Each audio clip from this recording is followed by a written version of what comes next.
Good morning, beautiful people. It is Monday, April 6th, Tim McAfee's birthday. Hey! Block Dad is not here. He's at home quarantined with his beautiful bride, my mother, Sally. Happy birthday, old man. I appreciate the hell out of you for obviously the original act of fornicating with my mother and then creating me 9 months later on May 2nd. And also the same thing that you did for my brother, Jason. But also for being, a hero to me and to Jay growing up about what work ethic, what having a good attitude can do, and always going for everything. I appreciate the hell out of you. And on this day, when you turn 59, I hope we have another 59 more years of Tim McAfee being Tim McAfee, because I think you're only hitting your stride, you old ass. Happy birthday to you, and thank you all so much for tuning in. Today's a good show. We'll talk about the WrestleMania that happened over the past 2 nights. Rob Gronkowski, ever since he leaves the Patriots go to complete trash. Then he goes to the WWE, and on his second day, he becomes a champion. Is Rob Gronkowski the championship piece that the Patriots were missing last year, and he took that over to WWE, and now he's the 24/7, 48/7 European TV champion of the WWE? Now, he jumped off a platform that was about 8 feet high.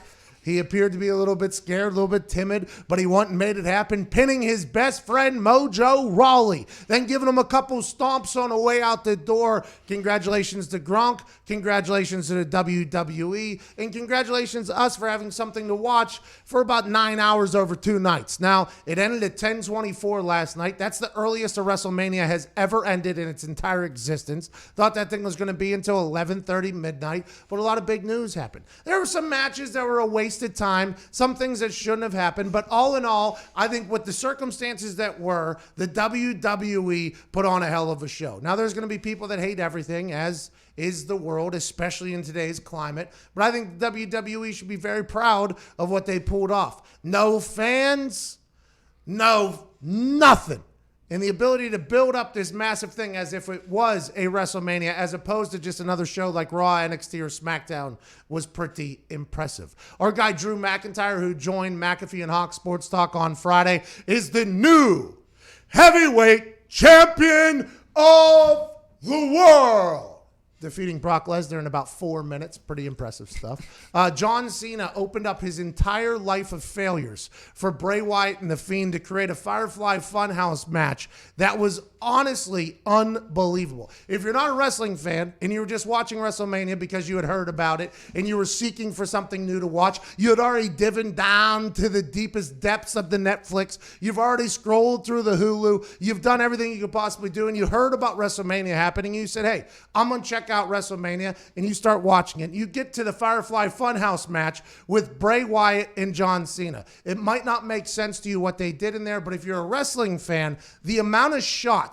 that Bray Wyatt and John Cena took at the business of sports entertainment in mocking Vince McMahon in many occasions in the decisions that have been made in the past, making John Cena realize, I mean, it was a beautifully well done thing, but it couldn't top the number one moment of the weekend, which was Undertaker killing AJ Styles in a cinematic wrestling match that I think stole the entire weekend. With Undertaker, he's this OG of wrestling, obviously. He's this old man. He's retired 4 different occasions. Everything he's ever accomplished in the WWE is mighty. When I left him off my top list of wrestlers the other day, there was a lot of people that weren't happy because The Undertaker has been this constant professional throughout the WWE's history, always showing up, and anytime that dong hits, everybody stops what they're doing immediately.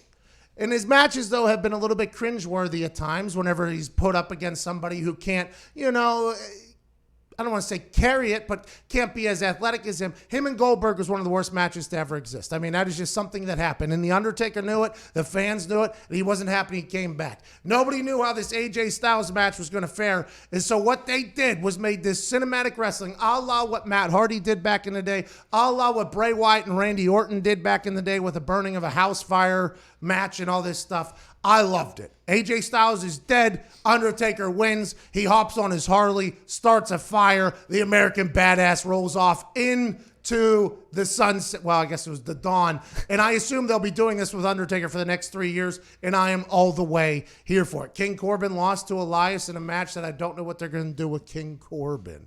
Then you talk about Otis getting the girl, Mandy Rose, the lady he's been desiring his entire life. His peach is what he calls her. He was getting bullied by her partner, Sonya Deville, and also Dolph Ziggler. They were scheming. The truth will be heard. A round light comes onto the screen. The truth will be heard. Turns out Mandy Rose didn't want Otis to be with Sonya Deville didn't want Mandy Rose to be with Otis. Otis defeats Dolph Ziggler with the help of Mandy Rose, gives her a smooch, rides off into the sunset. And Zito, I know for sure that was your favorite moment of WrestleMania. Let's go! So excited. I was really happy that happened. See, that's what it is, though. The group text went bonkers after that happened. Oh, yeah. And it's because so many people saw themselves in Otis's shoes, in Otis's boots. There was this girl, his dream girl, a lady that he never thought he could get but was always desiring. The fans saw that. The fans recognized that. And when they realized he was getting screwed by a young, handsome Dolph Ziggler, and then whenever he overcomes that adversity and gets the girl, that's something that drives everybody crazy. It's like back in the day, Revenge of the Nerds, when he lays the pipe to the girl at the end. Right? Great reference, yeah. Thank you so much. Most people didn't think I would have watched that movie. I didn't, but I caught the tail end, and I knew that I could use it as a reference. All in all, great weekend for the WWE. If you didn't watch, I would assume that you could watch that back on the WWE Network whenever you want, or we could just move forward and talk about other things, which is what we'll do on this show. The NBA sounds like they're probably going to be canceling. We'll talk about that. That's a shame. I guess Donald Trump on a phone call told the commissioners of all the sports, including UFC and WWE, that the NFL should be good to go in September. Should be good to go in September because, once again, nobody has a clue about what's going to happen today or tomorrow with this COVID-19. It kind of has a mind of its own. For the last couple of days, we've been told that Indianapolis is a hotbed, and then I was just told this morning that, in the next 3 days, Indianapolis is going to become a hotbed. It's like, well, when did you lie? Before? Now? When's it going to come? I guess I'll just go into the office, Go in the house, lock it down, eat everything in there, feel terrible, come in, say dumb things into a microphone until you guys can tell us life is back and Adam. Shout out to Life being back in Korea, the Korean baseball organization. Last year's champs, the Doosan Bears, are back practicing in spring training. I guess South Korea locked that place down. They were about a month and a half, 2 months ahead of us on this COVID-19. They got it earlier than we did. They are back into their spring training. Granted, all the players are wearing masks, which I'm not sure is normal or not. It did not look at like something I would want to do if I was running for more than, 80 feet, which you got to run 90, I guess, right? Isn't that Yep. So it seemed interesting. But it's nice to know that some part of the world is kind of getting back to a little state of normalcy. That's what WrestleMania was. It was a little state of normalcy, even though it was completely weird. Randy Orton and Edge took a tour of the Performance Center and speared each other on top of an 18-wheeler, and it was just a little sense of normalcy to get back into our lives, and that's what we're going to try to do right here today. Coming up in about 6 minutes, we have Mitchell Schwartz, right tackle for the Kansas City Chiefs, formerly of the Browns. He is now a Super Bowl champion and an All-Pro. We'll talk to him about life inside that Chiefs locker room, how they're going to come back and defend their title.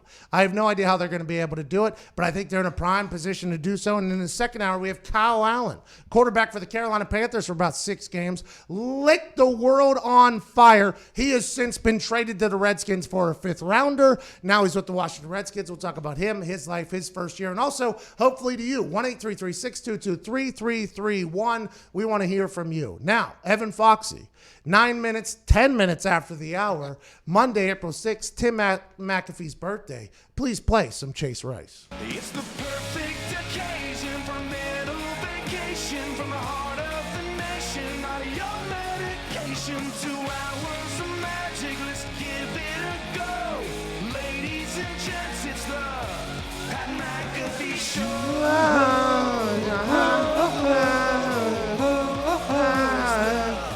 Pat McAfee Show.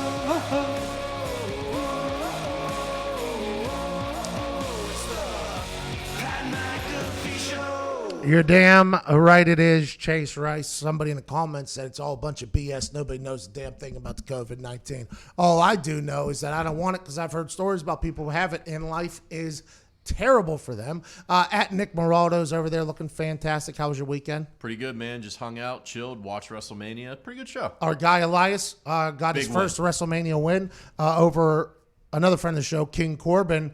I have no idea what they're going to do with King Corbin, but shout out to Elias getting a dub there in a massive moment. He got tossed off that same platform that Rob Gronkowski jumped off of just a week ago, and he ends up getting a big win. Shout out to Elias. I will walk with Elias.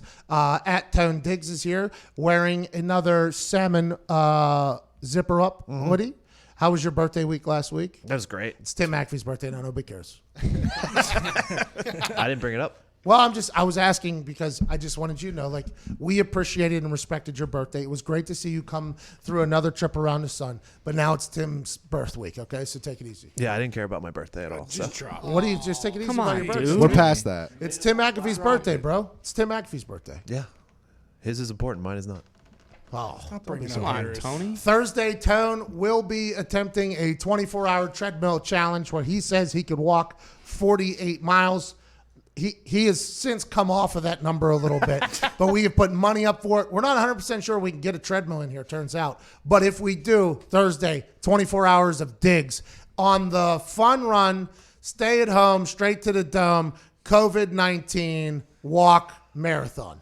Well said. For awareness. For awareness.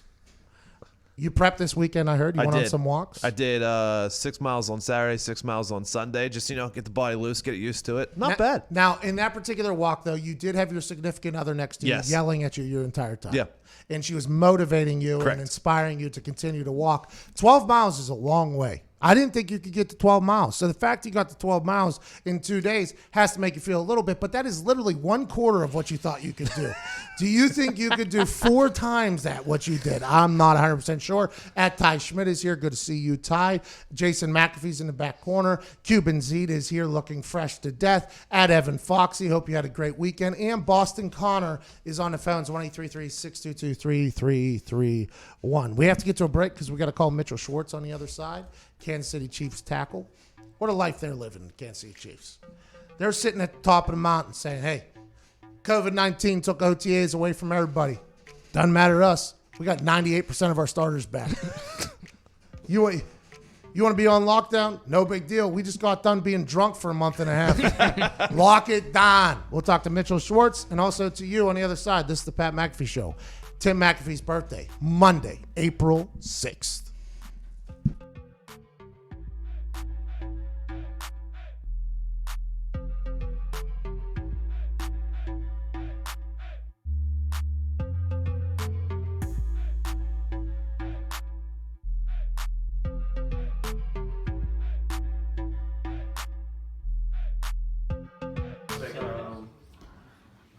What's going on, Dad? How's it going?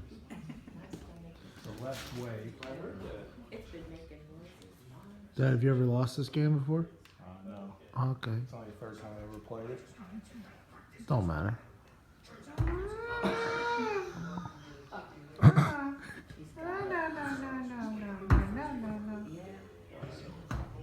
Bruce Lee up in the...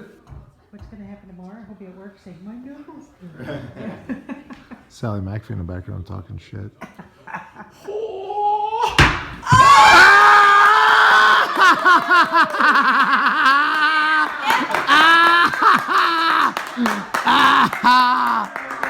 He has risen.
Welcome back to the Pat McAfee Show here Monday, April 6th. Tim McAfee's birthday. Happy birthday to the OG. Joining us now is Kansas City Chiefs tackle, a man that was drafted to the Browns with the 37th pick Then he got a chance to leave the dumpster fire and become a Super Bowl champion. Ladies and gentlemen, Mitchell Schwartz. Mitch. Thank you. Thanks for having me on. Mitch, quarantine life is not a great one. I hope you're enjoying the hell out of that Super Bowl championship somehow while being locked down in the house. Yeah, I'm basically just being a lineman and making a lot of food, eating a lot. Not much else to do, so you might as well dig right into the food. They're talking about a potential maybe shortened season. Schedule makers are being told to make alternative 14-game season schedules, 12-game season schedules. I mean, there's a lot of, obviously, flux, and this is a very fluid situation going on. But for you guys, being the reigning champs, having a lot of your roster come back. Sammy Watkins just got whatever happened with him. He was supposed to leave. He's coming back. Like 90% of your roster's coming back off a championship. How are you guys feeling about a chance to maybe make another run at this? You have to feel pretty good, especially with the circumstances that we're currently living in right now. Yeah, I mean, I'd have to imagine that benefits us. A veteran team that knows each other. I mean, we know Pat can do whatever he wants out there, but just having thrown to all those guys that haven't done it the way he has, our offense is pretty robust. And so, when new receivers come in or new skill guys, I mean, it takes a while to, learn everywhere that they're supposed to go. I mean, the formations, they move all over. So just having those guys not needing to, you know how the offseason is. You install the offense like 5 different times, through OTA phase 1 all the way through training camp. So we're not going to get all those. So having guys that, know what to do, can pick it back up quick, I think that's good for us. What's it like blocking for Patrick Mahomes? Dude's stupid. It's stupid to watch him play football. I couldn't even fathom being on the same field as him. And he goes to the right a lot, by the way, which is your side. I would assume that there's just a clock in your head where you're like, all right, he's probably running now. Let me see where the hell he's at. Let's figure out what we got going on. Yeah, I mean, typically I just go off if my defensive end stops trying to beat me and starts running the opposite direction. Pat's probably break and contain. But the cool thing is, we don't always see everything he does. I mean, we're so busy blocking and trying to make sure our guy doesn't get to him, and we don't see the crazy stuff as it's happening. So there's only a few of those plays where I've been behind him and can actually see him and see what's going on. And so when you go back through Twitter after the game, or even the next day when you're watching film with your coach, and usually for the offensive line, you watch it from the perspective from behind the play, so you can see what we're doing a little bit better. And he'll show it from the opposite angle, the side angle that the skill guys use, and he'll be like, "Hey, just watch this play, see what happens on this one." And we're like, "Man, I did not know that happened," because you just don't see it. I mean, those things are so fun to watch. You have an absolute freak behind you. I mean, they're talking about. Not just everybody's talking about this could be the most gifted quarterback in the history of the NFL. How does he act? It seems like he's one of the most humble dudes too, which is a weird mix to happen. Now, I don't know what's going to happen when he gets $200 million guaranteed, which is probably going to happen, but it feels as if he's an incredible mixture because his dad was a pro ball player of humility, hard work, and incredibly talented, which doesn't happen on a very regular basis. Yeah, that's what makes him so awesome, is that he's the guy to be around in the locker room too. He's just one of the guys. I mean, he's still crazy young. I think I'm 7 years older than him or something. And so, but it's cool that he's, a guy that you want to hang out with. He's super cool, but he's also the leader of the team. And so to be able to, like you said, kind of blend all those different things together, stay normal, stay humble, still be, the fiercest competitor I've ever seen. I mean, whether, guys are shooting basketball or doing something dumb, he still wants to win at that. And obviously that translates on the field. But like you said, I don't think, the money part's going to change him. I mean, we saw this past offseason, he made plenty of money doing endorsements and being all over. And he was the same guy coming out of, an MVP in his second season at 22 or 23 that he was the year before, and then won us the Super Bowl. Pointing out the fact that Patrick Mahomes wants to win in everything that he does. And I think that's a massive part of being successful in the NFL is you have to have this uber competitive drive that seems to be unnormal. And I would assume in regular life is kind of a put off to people. With your experience in Cleveland, did you see nobody had that? No, we had that. We just had some other things going on where we didn't have Patrick Mahomes. How nice is it? Like every team is seeking and searching for their guy. I mean, that's just, as soon as you have a guy, you're trying your absolute best to hold on to that person forever until literally the train runs off the track. The Patriots had a guy for 20 years. They're going to go through the same thing trying to find a guy. Now, granted, Jared Stidham might be able to walk in there and that FIU guy might just be able to do it. But when you have a guy, there's nothing else like going into a season knowing that you have a chance. And then it's a complete opposite. When you don't have a guy going into a season, you're like, all right, we could get hot. We could find a guy. It's a lot of question marks. But going into the season, going into the tail end here of your career, I mean, you're going to play another 10 years, obviously. But knowing that you're with a guy has to be an incredibly good feeling. Yeah, I mean, that was one of the things I think we realized last year when Pat went down is, we all can't just rely on him to bail us out of every situation. And so there is a mindset that, I mean, you played with a great quarterback that, hey, it's okay, he'll take care of it at the end of the day. And if guys, kind of lose that competitive edge or let things slip, that's when the team gets let down and you aren't able to succeed. And, it's funny you say, you kind of know going into a season with the quarterback. I mean, that was one thing in Cleveland that I was young. I didn't really know any better. I mean, I always thought we were going to be good every year. And Joe Thomas would be a little more pessimistic than I was going into a season, just because he always had a sense of, I mean, realistically what a roster was going to look like and, how good he thought the team could be. And that was something that I didn't realize or appreciate as a young player. You just kind of have that, eternal optimism. And, hey, we added some good players. I think we're going to be pretty good this year. And, it didn't click. And so being here now with Pat, I mean, yeah, it's awesome. And then on the flip side, as an offensive lineman, I mean, I'm literally protecting, the MVP of the league, the Super Bowl MVP. And so that puts the onus back on us up front, especially to,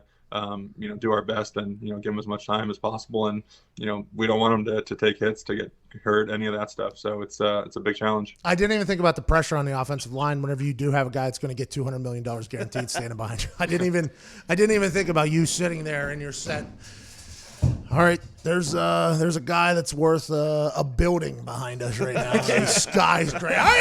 Oh my God, that is. I didn't even think about that, and I apologize for never thinking it from your point of view, and I should have done that a little bit more. Oh no, that's good. I mean, I think that's the biggest thing for me, especially, is what motivates you, what gets you out of bed, what makes you work out in the off season when you don't feel like it or when it's cold or when your body doesn't feel great. I mean, I'm literally protecting a guy's health on every play, whether it's the quarterback or the running back. And so, other positions, I dropped this pass. All right, I'll get him the next time. Or, the receiver beat me and I gave a touchdown. That's not great, but okay. But when you've got, a guy's health in your hands, I mean, that's a whole other level of commitment that you're kind of putting in that teammate's hands. How was that parade?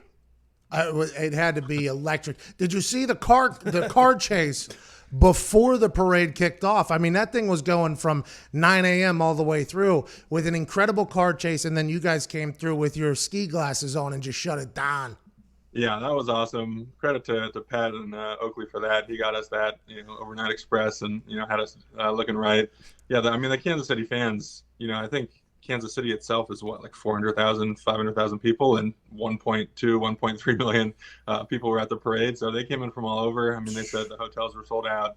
Every kind of form of transportation was packed. It was the coolest thing I've been a part of. I mean, I'm not as crazy into drinking as some of the other videos that we've seen. So I was kind of, chilling on the back of the bus a little bit more. But when you turn that final corner and you see, I mean, all of those people up on the hill, and you even see it, back up to the World War I Museum monument, and people are at the top of that just trying to get a look. And it was an incredible one. I mean, those pictures they called the Sea of Red, so amazing. And those are the things that you don't forget. I mean, you'll forget things that happen in the game and other things, but you don't forget that feeling and kind of the moments that make you go, wow, we're all in this together. What was Andy Reid like?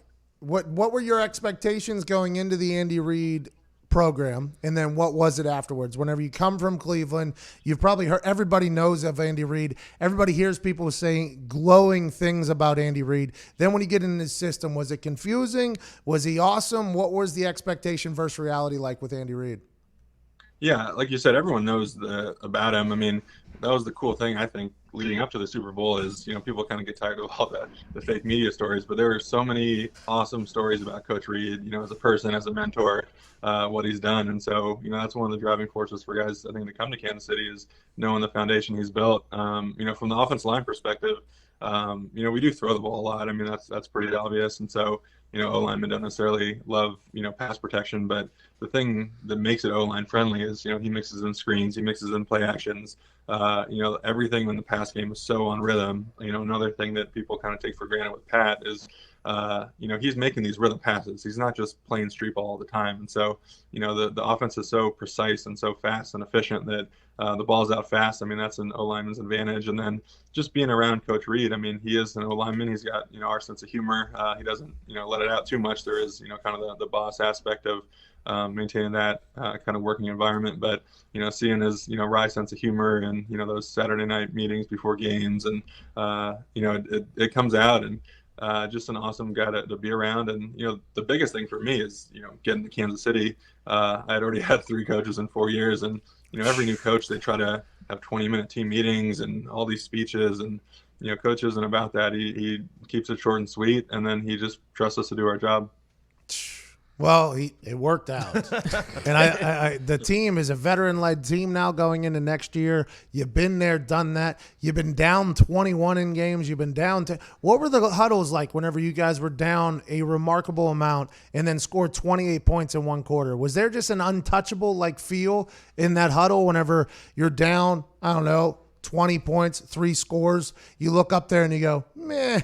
That's no big deal. We can still have the lead by halftime if we want. I mean, it was magical watching you guys flip a switch and become this offense that was unstoppable. But did you guys have that feeling in the huddle and on the sideline like, hey, we just got to figure it out, and then as soon as we do, it's over? Or was there a little bit of all right, we have to go now? This is a time where we have to go.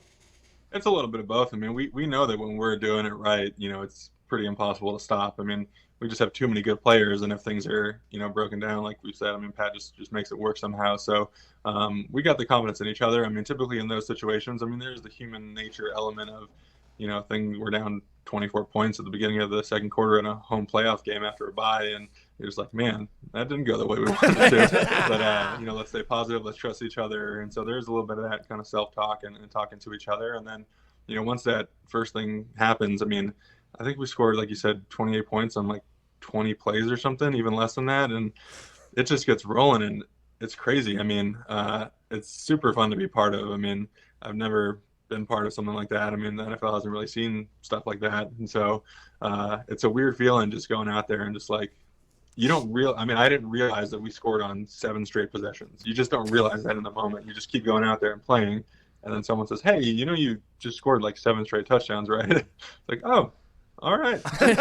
Who says that? Is that a conversation that happens on the sideline, or are you guys just all you don't even understand in the middle of it? You're just like, yeah, we got a job to do. Let's keep it moving.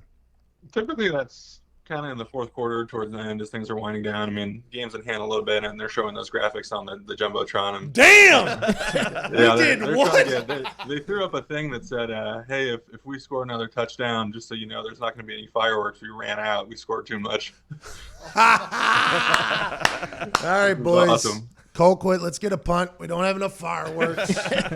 You guys. Yeah, he's like, he hates our offense. He doesn't get to work. I mean, he's got 1 punt a game. It's at a random time in the game, and he's got to stay warm for 3.5 hours throughout that. I've always said this, people think the people that don't punt often is an easier job than punting all the time. Now, granted, if you don't punt often, that means you're winning, which is good. You're happy. But it's much easier to get into a groove and have 5-6 punts a game. Colquitt gets called out in the fourth quarter, all right, whatever the reason is. Middle of the fourth quarter, he's been hanging out for 3 hours, all right, need to pin him deep here, bud, or we're not going to win the Super Bowl. It's all right, yeah, I've just been sitting around punting into a net for 3 hours. It's a wild scene. And your kicker, he just posted a photo of him or a video of him hitting a 77-yard field goal. You guys are set up in all 3 phases for success for the foreseeable future. I'm happy for you. I am so happy for you guys.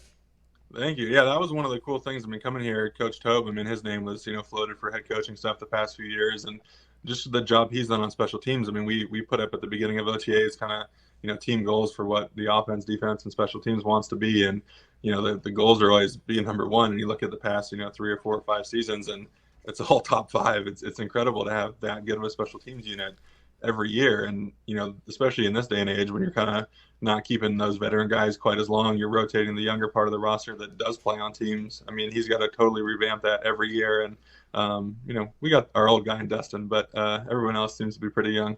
Well, Tyreek Hill at returner, and then you bring in Mecole Hardman. That helps out a lot. Just got guys that run 4.1s everywhere. It's unbelievable. What's your future look like? You seem to be an incredibly intelligent human. You're an offensive lineman. That kind of goes hand in hand. Hard worker. What are you going to do whenever you're done with the game? Have you even put any thought in it, or are you in the middle of that 7 straight drives with touchdowns, just blinders on? Let me figure out what I'm doing tomorrow. No, we get a lot of time off in the off season, so you tend to think about that. I'm not sure what path it's going to be. I do love football. I mean, I love talking about it. I love watching it. Whether that's something in kind of the media world or being able to break things down. I mean, that would be cool. On Instagram lately, I've just been cooking a bunch and posting food pictures and stuff. So whether it's you fat asses are good cooks. I know like 4 or 5 offensive linemen that are like damn good, like not just average cooks. We're talking like damn good. You a big green egg guy, yeah? Yeah, I got my green egg. Oh, yeah. I got a normal gas grill. That was one of the big things. It sounds weird, but going to Kansas City, I had just kind of a small, crappy apartment in Cleveland, and I wanted a house, I wanted a patio, and I wanted to get a grill. So the green egg was the first thing I got. Most offensive line. Is that your brother, Jeff? Yeah.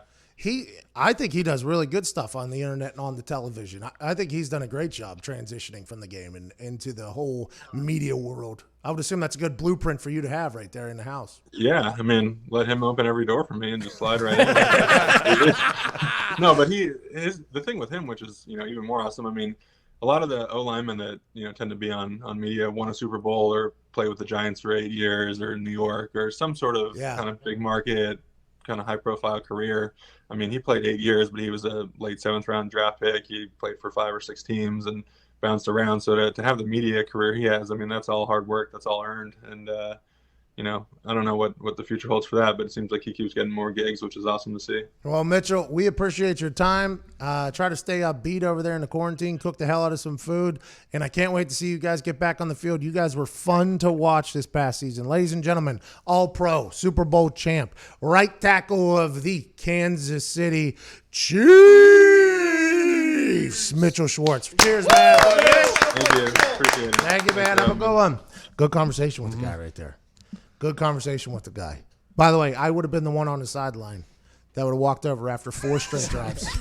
Yo, you guys have scored on the last 4. Do you know 5 drives? You guys have 6 drives. You guys, they're going to run out of fireworks. And then the Jumbotron pops up. I told you they're going to run out of fireworks. I didn't know how it was possible. I feel like that team, they are set up for success so much now with this OT. Oh, yeah. Because it's very hard to duplicate a Super Bowl run. Very, very, very hard. That's why the Patriots for the last 20 years, it's been so impressive because they debunked every single norm that is in the NFL. If you lose in a Super Bowl, you can't get back next year. The numbers are staggering for the people that can't get back. If you win a Super Bowl, you can't get back to the Super Bowl. The numbers are staggering aside from the New England Patriots of ever getting back.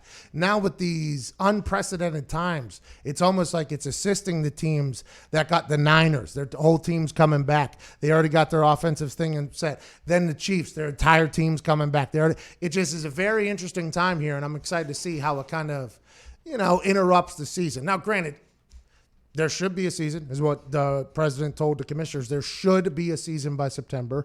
The NFL schedule makers are told that they have to make other schedules for a potential 14-game season or a 12-game season. That'll be interesting, intriguing. I don't know how you do that in the division. I don't get it. Diggs, what are you going to say? So this came out when the Sammy Watkins thing was rescheduled last week. The Chiefs' offense will now have 10 of 11 Super Bowl starters, 5 of its top 6 leading rushers, 8 of its top 9 leading receivers, 6 of its top 7 O-linemen in terms of snaps played returning. Eric Bieniemy's coming back, Andy Reid, Patrick Mahomes, Travis Kelce, Tyreek Hill. Butker, Colquitt. By the way, as the Andy Reid season ends, right? We've always said going into last year, going into every year, there's always this thing called the Andy Reid season where Andy Reid just can't help himself. He has so many good plays, he can't have any discipline to hold him back. Like he spends them all in the first 10 weeks. They look like they're awesome. They look like they're going to win forever. And then the end of the season, there's always some fall-off point. Now with all the weapons he has, I think Andy is still creating new plays every single week. And that entire team now knows the Andy Reid playbook, all the extra plays that they could have created during the end of the season, and then their playoff run, they all know it because they're all coming back. So they are so far ahead of everybody else of what it's going to be. It's going to be tough to beat that Chiefs team. That's why Tom Brady went to the NFC. 37 minutes after the hour, we'll be back on the other side. We're going to get some phone calls.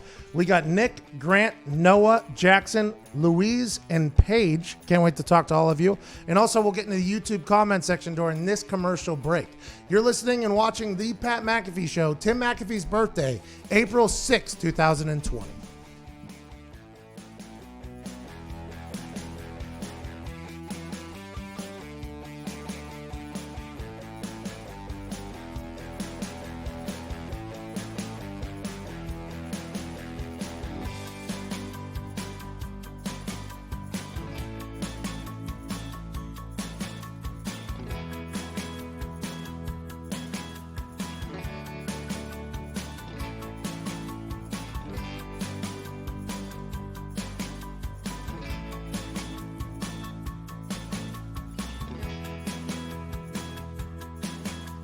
Ladies and gentlemen, every once in a while on this show and McAfee and Honk, we like to put our banana hammocks on and dive deep into the most beautiful place on the internet, the YouTube comment section, with some YouTube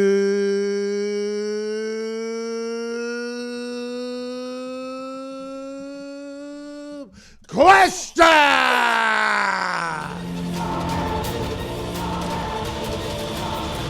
YouTube question. Questions. Zito, please. All right. This is from COUS. Coos? I'm going to guess. Cuz, potentially, too. Oh, yeah. Just, okay. Not spelled right. By the way, you were not. Okay. You were not sure. wrong there. Thank you. And it could be coos, I guess, because a coup, COUP, I guess, would be a coup. Oh, yeah. Coop. Yeah, well, that would. With a P. I mean, that's COOP would be coop. A coup, COUP, is whenever people try to overtake their government, right? It's like a revolution almost. Oh. Cousin, obviously, COUSIN. I don't know. But cuz, though, is notoriously CUZ. I don't know what this one is. You could be right. Cows? Cows! That's what we'll call them. All right. Sorry. All right. From Cows. There it is. Best locker room prank Pat has seen in his NFL career. Somebody's car got shipped to Montana. That's the best. That is the absolute best. This person, it was a younger player. They were parking in a football facility is a big deal. Whether you know it or not, there are reserved spots for people. And if it's the player's parking lot and there's no other signs, you have to assume that the closer ones are probably for the OGs who, have to carry their bag of bones into the training room before they can do anything else. They're limping and crawling their way. So you would assume those spots up in the front are earned and not given. That's just natural common sense. There was this rookie who, it was like middle of the season, so he wasn't even on a team at the beginning of the year. We picked him up to play special teams. He showed up. He had a coupe that had there's another coupe. He had a COUPE, I believe. He had a coupe that showed up, and it had 24s on it or whatever. And he show parked that son of a bitch, like sideways on two spots, okay? Sideways on two spots, like almost threw his keys to like an equipment manager and walked in. This kid had no idea what he was doing. So he got there early, though, to his benefit because he had to get in there and do a physical. So he was the first person in the building. He show parked that thing sideways through like 4 OG's spots, like right up in the front. We're middle of the season too, so these guys are also getting there early, dragging themselves into the training room. So you see this car sitting on 24s just sideways. Everybody thought it was a joke or whatever. So we go in there. The locker room is obviously a buzz. By the time I got there, the locker room was a buzz. I'm like, oh, whose car is that? Like, I know something is up. This is a little bit of a break in the monotony of the everyday. I'm like, yo, something's about to go down out there. And I was like, whose car is that? And some guy in the corner was like, yo, that's me or whatever. I was like, good for you, man. I'm like, hey, I'm Pat, by the way. You're probably going to be playing special teams. I appreciate what you're going to do on the field this weekend and what you did in that fucking parking lot just a couple days or just a couple hours ago. He goes, oh, thanks, dog. I didn't know where else to put it or whatever. I was like, there's probably some other places, but you got to do what you got to do. By the time he goes into the defensive meeting And by the time he comes out of that defensive meeting, that son of a bitch was on a truck on its way to Montana, and it might have been saran wrapped, by the way. I mean, that thing, the efficiency of whoever made the call, it was not me. I did not have a spot, so I was just excited to watch. The efficiency of whoever took that call or took that car, made the call to the hauler, put that son of a bitch on there and shipped it to Montana. That kid was cut before I know how that car got back. Like, I have no idea how that guy got his car back. I have no clue. He played for one game, made 0 tackles, and he lost a fucking car. It might have cost him money to play in the NFL. Shout out to that guy and shout out to that. That was my favorite thing ever. Great question there from the YouTube comment section in a segment called YouTube Questions. YouTube Questions.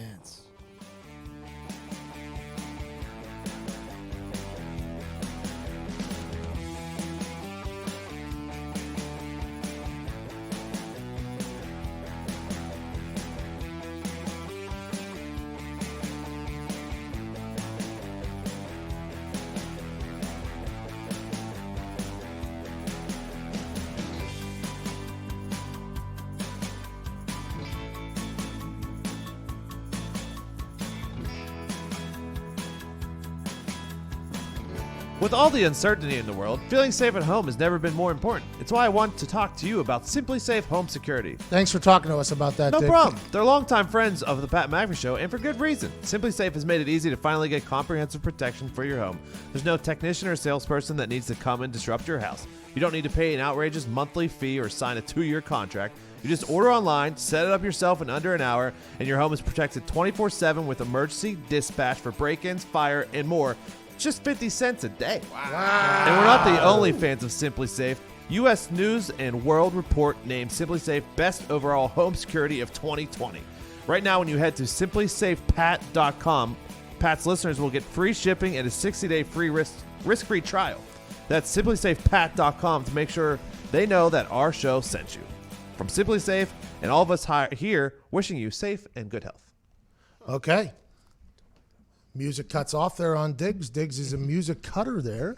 Whoa. Just your voice was enough to carry that entire thing. Shout out to Simply Safe. 50 cents a day for comfort and security. Are you kidding me? Can't beat that. Bully Ray of Busted Open just tweeted me that my thoughts in the opening of the show were 100% spot on. That makes you feel good when a guy's been around the business for like 25, 30 years says, hey, that's a smart take. I'm like, hey. I mean, I was pretty high watching that thing, but I think I put it together pretty nicely, sir. All right, let's do a debate. Ready? Who wins in horse, Michael Jordan or LeBron James? Michael Jordan. Larry Bird. I'll pick the white guy. You see, they have been showing those like old NBA All-Star moments of guys playing horse. That used to be like a thing for All-Star Weekend. Those are actually pretty interesting. That's just like the NFL Pro Bowl. I wish they would do more of that type of stuff, but put up actual money on the line. And I know listening, whenever you're telling millionaires that they should, play for their hearts out for the fans and stuff like that, that is an accurate testament to feel as if you're a fan. Like, hey, we shouldn't have to put up $250,000. If they want to race for our entertainment, they should just want to race for our entertainment. They're already paid enough. If they were to put up real money for these Pro Bowlers to do these types of events, I think you would get some I've been a part of watching people race for 100 racks, right? Now, granted, I don't know if the person ever paid, but after a workout, and after a conditioning sesh, and everybody's tired, and one person just pops off to the wrong person and goes, you ain't like that. You ain't fast like that. Get on the line then. Okay. Then there's a buzz. There's side betting as if it was cockfighting. I mean, there's an entire thing. There's somebody like it's pink slips with the hands up and the hands down. The amount of intensity and the amount of money. I don't know if any of them paid them, but I've seen somebody go 100,000 bet. And then they get on the line and run. And the guy that said 100,000, by the way, he's potentially looking for that 100,000 still to this day. And it came in the form of a guy just blowing right by him. And I would assume that if the NFL was to do that, you would get some legends out there running, because being the fastest person in the league is a massive ordeal. We talked to Ted Ginn the other day. He's going into his 14th season. Anybody you scared to run by? No. I'm not scared to run by anybody. Then you ask Tyreek Hill, who's the fast guy. And then you ask all these people who the fast guy in the league is. They all feel like they are. So you give a little bit of cash prize on there. I think you could build that up to be a real real spectacle. And I think mic them up too. And hell, do it on pay-per-view. Let's let them talk to each other. Let's let them start bantering to each other about how, I'm much faster than your slow ass. And then if we can get a Caucasian guy in there, that'd be great too. Who's the fastest dude you played with? T.Y. Hilton is very fast. I mean, he is next level fast. In college, though, we used to have, our college team used to be just loaded with dudes over. Because we had Steve Slayton, Pat White, and I don't even know if those two were the fastest two on the team. Now, granted, they probably feel as if they are, but there were some guys on the defensive side who didn't even play that had jets. You know what I mean? It's just, whenever you see these humans that are so much more athletic than you are, just displaying it and showcasing it right in front of your face. I mean, it is quite a moment. I was like hungover, probably just laying on the field, just got done with probably a couple 110s, about to vomit. And they're like, "Yo, you want to run more?" I'm just sitting there like, good luck out there, boys. I'm pulling I'll be the judge. I'm laying right here where you guys are trying to finish at. I'm just going to keep my head down here and hopefully not vomit all over myself. Let's get to Noah, who says he's on the Navy ship in the New York City. Was that Hope? Noah, what's going on? How's it going, Pat? Noah, what's the name of that ship you're on? The USNS Comfort. The Comfort. Hope is on the other side. Comfort is over there. Mm-hmm. Are you really in there? And we appreciate on the other side. Yeah, we appreciate the phone call here. How is the boat? How is the ship? A lot of people assume this is probably a staged phone call. This is not. This is really what this guy, Noah, happens to say he's on an ark in New York City right now. Yeah. We have an insider. Well, how is the boat? How is the ship? What's going on there? How many humans are on there? Is it packed to the gills? What is life like in New York City right now? We're just out here in Indiana, a couple bumpkins. We don't understand fully what's going on out there. There's about 1,200 military on this ship, and then we're taking in civilian patients every day, helping them out, getting them out of here as soon as possible. Yeah, just trying to help out here in New York. Oh, well, we appreciate the hell out of you, Noah. Thanks for your service out there. Are you in the military, I'd assume? Yes, I am. Navy? Obviously, it's a Navy. Yes, sir. That was a stupid question. Hooah! We appreciate the hell out of your service, Noah. Stay safe over there. How about that? 1,200 military on that boat. Just trying to get people in and out every day. There's also, hospitals set up in Central Park, I believe. Yes. Set up there. And then their hospitals are obviously at capacity everywhere. Indiana has the ability to transform our downtown hospital into an all ICU hospital, and then they have another hospital that they're sending people to if you have anything other than COVID-19. Is that accurate? Yeah, pretty much. Yeah, I think that's why they're not panicking per se, is because I think they're in pretty good shape right now if things do go crazy. By the way, for a week and a half, Indiana has been told, hey, it's about to rain hell out here. And I'm not 100% sure it has yet, but they're saying this week is supposed to be the scariest week for everybody. Mm-hmm. That means we must be at the top of the titty there. Yep. At the top of that curve there. Mm-hmm. Starting to flatten round it out. Here we go. Starting to round it out. You know what I mean?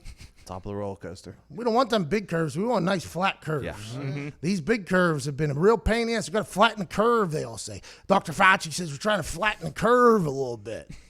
Flatten that curve. Hopefully we'll get old titties. Hopefully they'll go up and then go straight down. Saggy ones. Yeah, and we'll be able to roll them up like Ron White said. Take it easy. Nick loves this segment. It's a great segment. It's whenever we don't get to talk about things that we should talk about.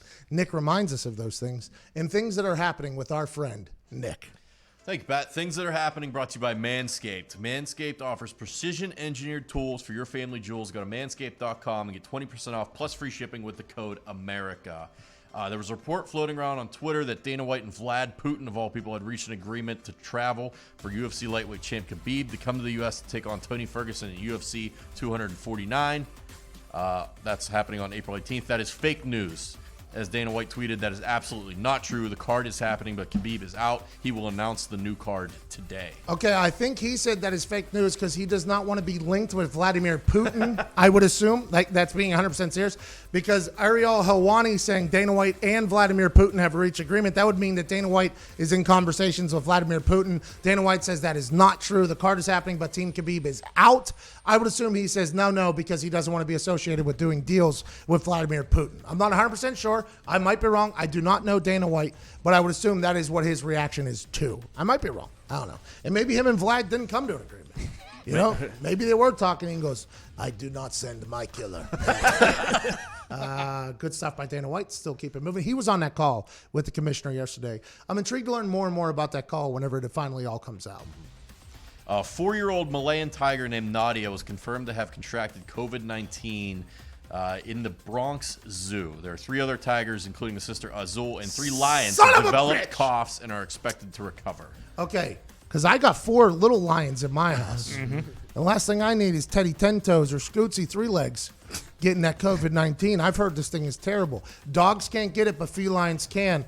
Make sure you hug your cats a little bit tighter, as if you're Joe Exotic tonight. Another episode of that's coming out this week. What? Yeah. Yeah. Bonus. Netflix is just like, all right, how do we double down on this? Let's go straight to the prison and let's talk to them a little bit more. There's another episode of Tiger King coming out this week. Good for Netflix. By the way, Netflix, Ozark Season 3 was last weekend. Tiger King was the weekend before that. What was this weekend? Nothing. You spent $80 billion on content. Let's go, Netflix. Yeah. You are a large part of the world getting through this quarantine. Get your together. Where is it? I did see 45 new titles are coming out starting this week. They did have one. There's one new one, How to Fix a Drug Scandal. I did see that, but I was like, I saw needles. I don't like watching needle stuff. I appreciate a good drug thing and a good murder thing. I just can't do the needles. You know, I can't do the needles. I just don't. Kind of freaks me out. Is that a doc or a series? It's a 4-part series. I watched something called Unorthodox this weekend. It was a show. They definitely edited it. It was about a girl leaving the Orthodox Jewish religion. Yeah, she was adopted, I guess. She was going to find her mom. Is she okay? I fell asleep. I tried my best. I wonder if Netflix worked a deal with WWE, you know. You guys get WrestleMania this weekend, but we're coming back with a hammer with another episode of Joe Exotic on Monday. You better get this done with and out of the way, because we're coming through with the Joe Exotic hammer next week. All right, not a bad first hour. You know, we're a sports show that talks sports when there is no sports. Kind of an intriguing thing. I'm sure they'll write books about this. We're not doing the hacky method of just, you know, doing the stupid debates. All right, how about this? Lil Wayne or Jay-Z? Lil Wayne or Jay-Z? Oh, I'm going with Eminem. Oh, really? Well, that's not part of the debate.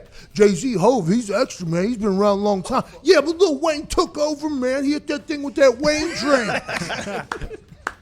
There's some, yeah. Yeah, we'll be back. This is the Back Show. Happy birthday, Tim. Hey!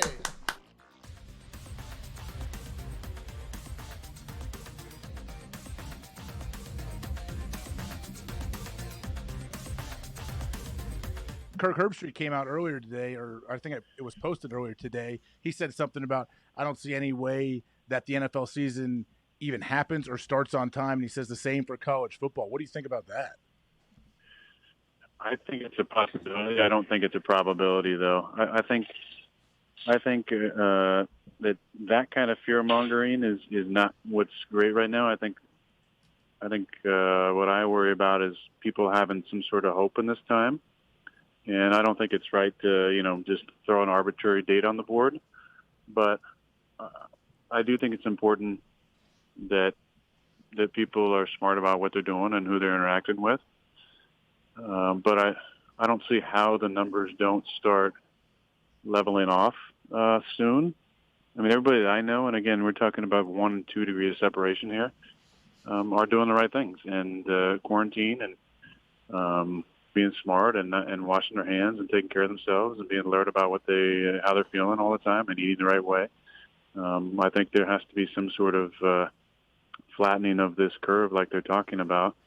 I think once that happens, I think the hope comes back that things will eventually return to normal. Obviously, the biggest difference I think in the numbers is that you're finally having more tests that are happening. But I think we have to be realistic here about what we're dealing with. We're dealing with something that is affecting people, but as long as we're doing the right things, and quarantine and taking care of yourself, I don't see how the numbers don't start leveling off. And then, at some point, I think things start to get back to normal. I mean, we're in March 27th today? So Kirk's saying that by July 27th, which is 4 months from now, when training camp is about to start, that's not going to happen. I don't know. I mean, I'm not saying it's not out of the realm possibility, but I see things changing and improving by then. But that's just, I guess, my optimism. Each day has felt like a week. You know what I mean? Like this has been this has been a month. Basically, I have no idea what's going to happen tomorrow. I don't think anybody does. That's why Herbstreit is literally trending on the internet right now for what he said this morning. It was a constant conversation because there's nothing else to talk about.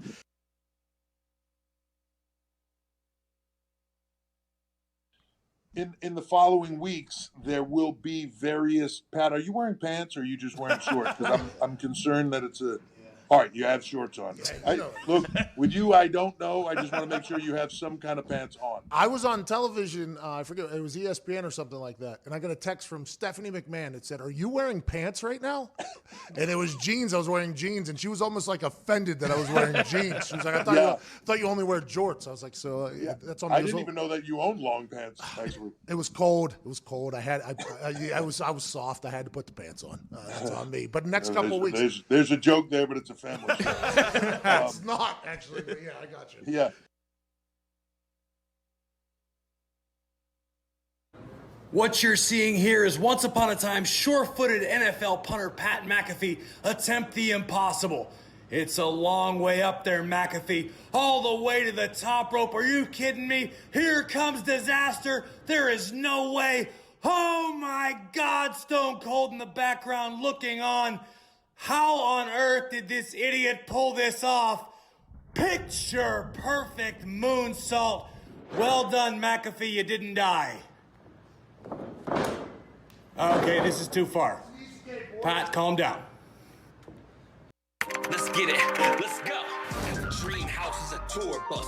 Scream loud that you knew us. Deep down on the new plug. You ain't about to get too dust. Pete's frown when they crew scrubs. Sweet sound from the two subs. Beats loud as a move, bruh. Leave the crowd like, ooh, what? Long hair on the big body. 210s, both sitting shoddy. Cracking fits, start getting rowdy. Blowing nose, looking like an Audi. It's Uncle Sam without the taxes. Crowd stands up, I keep them loud. I made this beat, you hear it smacking? Who is 30? Hand me a nap. You probably wasn't expecting this. What expected?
It's the perfect occasion for a little vacation from the heart of the nation. Not your medication, 2 hours of magic. Let's give it a go.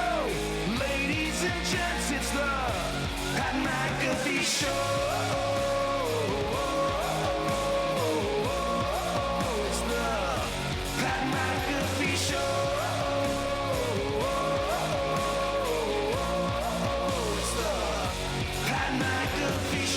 You're damn right it is, Chase Rice. Welcome back to the Pat McAfee Show here, Monday, April 6th, also known as the day that Tim McAfee was born from the beautiful Patricia McAfee. Happy birthday to OG Block Dad Tim McAfee. Happy birthday, Tim. Joining me in studio, I just went right into the carriage here. You saw it at Nick Moraldo, at Tone Diggs, Ty Schmidt, Jason McAfee. Viva Lazito! Viva Lazito! Viva Lazito! At Evan Foxy and Boston Connors on the phone, 2033-622-3331. Almost 7,000 people watching at youtube.com/The Pat McAfee Show. If you're not there, go ahead and head there, because at this commercial break, we will be doing some YouTube questions, YouTube comments, and basically diving deep into the annals of the internet, which is the YouTube comments section. Now, some people say it's a despicable, deplorable place, but for us, we like to embrace that and hopefully spin to a positive narrative. Unlike whenever you mention Joe Buck or something of that sort, which it can get bad in the comments section. I love Joe Buck, by the way. Joe Buck this weekend posted a video of him getting done with a workout and then watching the Steelers-Packers Super Bowl, which was on Fox this weekend in Dallas Stadium, which was a great game.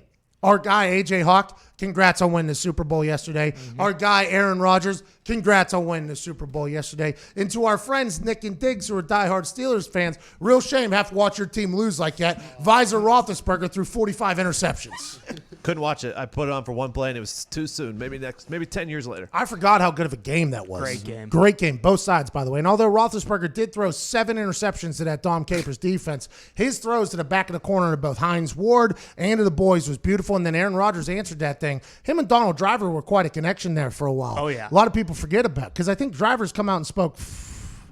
Driver's been he was a fan of Rodgers. Jennings has There we said go. very So- disparaging things. Yeah, against because Greg Rodgers. Jennings was on that team. I think he caught a touchdown as well. He did. I think he caught 2 touchdowns. And to look back on that game, and then to have since heard what Greg Jennings has said about him and Donald Driver said to him, it's like, wait a damn minute, pal. Were you guys not all in the same huddle winning the Super Bowl against the Visor Ben Roethlisberger Pittsburgh Steelers in a stadium that couldn't get everybody who had a ticket into it? I mean, that Dallas Super Bowl down there with the Steelers and Packers was a memorable Super Bowl for a lot of reasons. Not only does Aaron Rodgers the next one win his first Super Bowl, and they would assume that he'd go on to win more, by the way. I assume every Packers fans thought that. Haven't done it yet. Got close last year until he gave up 186 yards rushing before contact in the NFC Championship to a team that's coming all the way back next year. That's going to be a tall hill. But that Dallas stadium, even Joe Buck alluded to it during the game. He was like, still trying to get the official number of people that were in here. And then they showed a clip of people outside watching Jumbotron. There's a lot of people that are outside that couldn't get in. Like, there was lawsuits that happened because of that. There was people that were sitting behind poles because that was like the first year the Cowboys Stadium happened.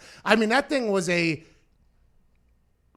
everything I wanted to say there had cluster truck from beginning to end, and the Packers get a big-time Super Bowl, and our guy, A.J. Hawk, can now be presented as a Super Bowl champion, A.J. Hawk. It was very bittersweet because I feel like that was the last time the Packers had like a very, very good defense. Like, that's what they can do if they have a legit defense. Like Nick Collins, the guy who had the pick 6, he had a career-ending neck injury. Like that. Charles Woodson got hurt. Exactly. Collins got hurt in that game. Everybody got hurt, and we're still able to get a win. That was old school football there watching that. That was back in the day. Still a little standard def. Wasn't up to snuff with what we were used to nowadays, but still good enough to not be annoyed by watching. Some of the stuff that you watch from back in the day is annoying to watch. It's like, how did the buffoons from back in the day not know to get this higher def? I understand I didn't create the higher def, but I would assume somebody would have. It's just so much nicer these days. I couldn't even fathom what TV is going to look like or internet's going to look like 5 to 10 years from now. 8K is supposed to be this new thing where it's like 3D everything, whatever the case. That was a cool game. It was nice to watch, by the way, because when you don't remember every single play or the way the game goes, it's almost like it didn't even exist. And if you take enough vitamins, you could act like you're watching that game live, which is what I did yesterday. It was pretty good. The wide receivers in that game were Hines Ward, Randall L., Mike Wallace, Emmanuel Sanders, Antonio Brown, Donald Driver, Jordy Nelson, James Jones, and Greg Jennings. Stacked. Antonio Brown was returning punts still at this time, too. Every single punt Tim Massey put up there was about to get taken back to the crib. Thought that was going to cost you guys. Happy for Tim Massey. Tim Massey, punter for the Packers, and I battled in rookie training camp. Then he obviously went over to the Packers, won a Super Bowl, and now he's a college soccer coach, I think. Really? Yeah, good guy, Tim Massey. Good for him. Good guy, Tim Massey. One of the best guys I've ever met. Couldn't hit the ball well towards the end of his career. I don't know what happened. Maybe he was injured or something like that. That's a good guy. But I couldn't fathom going into a Super Bowl having to punt to Antonio Brown. I had to punt to Reggie Bush in the Super Bowl against the Saints. I was very scared. Very, very, very scared. That was right after the Reggie Bush explosion. Oh, yeah. Bush. I mean, it was just Reggie Bush was everything. Don't get the ball in his hands or you're done for. And it's like, all right, here we are in the Super Bowl, backed up in the end zone before the half. Reggie Bush was just staring down me at the end there. I'm just looking over the line. Why am I here? Can Vinatieri not punt right now? Let's get some phones. Let's go to Nick in Florida. Nick, what's going on, pal? Hey, good morning, guys. Thanks for having me. What part of Florida are you in? Good morning, guys. Thanks for having me. Part of Florida are you in? West Palm Beach. Oh, beautiful spot down there. Isn't that the wealthiest county? Isn't that one of the wealthiest counties? Yeah, I think it is. I'm not one of those people, but yeah. For sure. No, I understand. There's always there, but I think West Palm Beach has some of the wealthiest humans on earth living there. Nick, obviously listening to this show, is not one of them. Nick, I appreciate you. What are we talking about today, pal? Well, some Bucs stuff. I'm a Bucs fan.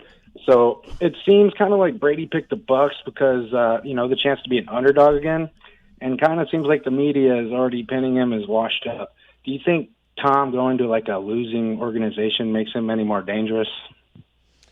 That's an interesting question there, Nick. I think wherever Tom was going to go, they weren't going to be an underdog. They were going to be a favorite in my eyes. But I do think there was a lot of people that were potentially getting their information from the Patriots folks that were trying to spin the narrative that the reason why this breakup was happening was because Tom Brady was old and was washed up. You had people coming out of nowhere saying, if you look at balls that were thrown down the field, he just didn't have it anymore. And then we talked to Clyde Christensen, who's been a quarterback coach in the NFL for like 25, 30 years. He said the people that are saying that didn't look at the film. He said, when I looked at the film, his arm is still everything it needed to be whenever he had opportunities to throw the ball deep down the field. The problem was they didn't have the weapons to get him those deep balls down the field. Philip Dorsett ran like a 4.2 40, but he got hurt for a large majority of the season. Julian Edelman always eats in those little mid-range routes. The offense was predicated upon little short, little dink and dump, hand the ball off, that type of offense, as opposed to the deep ball. I said during, I think it was the Cleveland or Cincinnati game. Who did they play last year? Cleveland or Cincinnati? They played Cleveland. They played Cleveland then. He threw a touchdown at the back of the end zone where he had to hit this tiny little window somebody was coming across. It was like a 25-yard ball. And although in the stats it only shows is like a 15-yard touchdown pass because the end zone's 10 yards long, obviously, what I saw on that 25-yard heave was a ball that if the guy didn't catch it was going to hit the back of the stadium. Like it was a cannon. And I think what Clyde Christensen said as a QB coach who looked at all of his film from last season, he said he still got it. I believe he still got it. I think him going to Tampa Bay and a lot of people not wishing him off. Writing him off? Right there. I knew it started with a dub, even though it started with an R, really, from the audio version of the word. Yeah. Writing him off, I think that only makes him more dangerous, honestly. I don't know if it's about people saying that he can no longer play. I think it's about the Tennessee Titans, one of his best friends being the coach of, deciding to re-sign Ryan Tannehill instead of potentially taking a look at Tom Brady. I think it's Kyle Shanahan and San Francisco 49ers, the team that he grew up loving, saying, nah, take a hike, pal. We're going to stick with Jimmy G. I think it's the Indianapolis Colts, a team that he beat on plenty of occasions. Plenty of times saying, now we're going to stick with Phillip Rivers instead of you. I think it's Carolina Panthers not even being interested in a conversation with him. I think those are the things that are going to be chips added to Tom Brady's shoulder. I'm not 100% sure it's the media saying, oh, I can't do it anymore, because that's going to be said about you anytime you're older in a sport. That's just Adam Vinatieri, it's been said about. Tom Brady, it's been said about. It's said about all the greats back in the past. You're too old, you can't do it. That's just something that's going to come with the territory of playing until you're 43, 45, 46. I think it's the teams, though, telling him, nah, we'll stick with this guy, is what's going to really piss off Tom Brady and potentially piss him off for greatness, which is going to be a great revenge tour, a great revenge body. But at some point, they're going to have to run into that Niners team or that Saints team or the Vikings team or that Packers team. And I'll be excited to see how that all works out for the Tampa Bay Buccaneers without an offseason for Tom Brady to learn what the hell he's going to be doing next year, because we also learned from Clyde Christensen that he'll be learning Bruce Arians' offense with a little bit of Tom Brady in there, but without training camp and offseason, I have no idea how this pans out for them. Yeah, those chips plus going to an offense where they threw for 5,000 yards last year with that receiving core. Do you think maybe Brady was meeting with Bill Gates to see if Bill Gates could build him a bubble where they walk into the bubble and they Contaminate. decontaminate? Oh, they decontaminate. I've been saying this entire time. Once it gets commanditated, you just can't touch it. And they're saying that not only is it the hard surfaces, but the cardboard can also be commanditated. No. And when something like cardboard can get commanditated, that's when you know COVID-19 is dropping bows on everybody because they're commanditating everything out there. Decontaminate. There you go. It's a tough word. So that they walk in the bubble and they're able to practice their offense? I wouldn't be surprised if Bill Gates is building him a bubble. By the way, there's 2 randoms walking around my property right now. I just got a text from Sam. Uh-oh. What? Yeah, they're sawing down trees, I guess. It was hired by the neighbors who I'm good friends with. I had to text and say, hey, you guys got humans just walking around the yard right now with chainsaws? Sam, I guess, was just hanging out. Oh, my God. A little bit of a windstorm last week in Indianapolis. A lot of things went down around the house. Didn't hurt anybody else's house. Great news. Would have been nice if we killed the person that was hitting my mailboxes, but we didn't do that. I'm not allowed to say that? No, you definitely are. 1,000% can say it. I don't know who it is, so I'm wishing for some anonymous person's death. That's But fine. I would not be sad about it. I would compress those feelings of that person dying and just move along with my life. I think you're allowed to say that through the Geneva Convention. Correct. Okay, Abe Lincoln. Let's go to Louise in Wisconsin. Louise, what's going on, pal? Hey, Pat. How you doing? Not bad. Louise, I got a couple people with chainsaws walking around my property right now. How are you doing, pal? I'm good. First of all, I just want to say you're inspiration during these tough times, bro. You're a light in this world, so I just want to thank you for passing the time during this quarantine. Louise, it is my honor, sir. Thank you, Louise. We appreciate you. We're all in this together. Hey, we're all in this together, Louise, but I appreciate the hell out of that kind word. What do you want to talk about? I was wondering, do you think, the Packers, do you think that it's going to be a second-year slump? I know that, there's always, a slump after a good season with a new coach. I was wondering, do you think, I know they got your best friend Aaron Rodgers there, but, defenses know what they're doing nowadays. So I was just wondering about that. Not all defenses, by the way.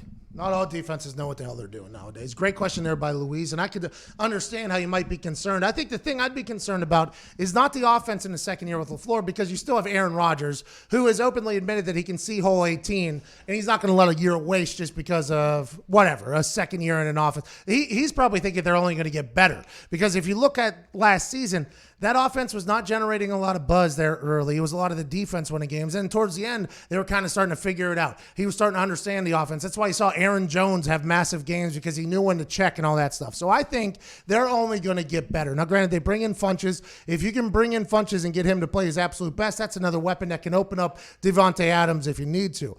If I was a Packers fan, what I would be worried about personally is the 186 yards rushing before contact that just happened in your last football game.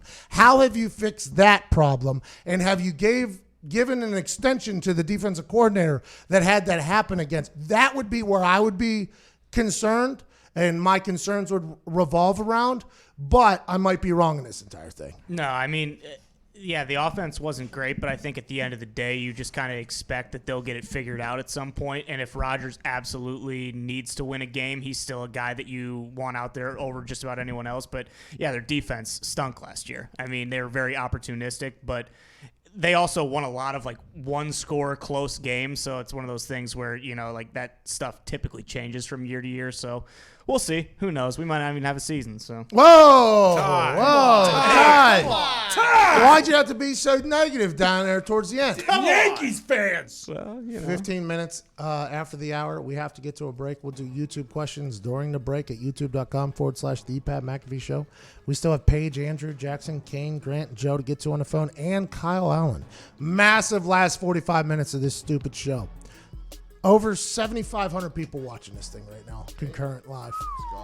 We appreciate you on the YouTube, man. We really do. We can't thank you enough. Tell your friends to tell a friend to come laugh with us every single day, 10 to noon, and then 1 to 2:30-ish. You're the best. We're back on the other side. This is the Pat McAfee Show on Tim McAfee's birthday.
17 minutes after the hour, sometimes we like to dive deep into the YouTube comment section for some YouTube questions.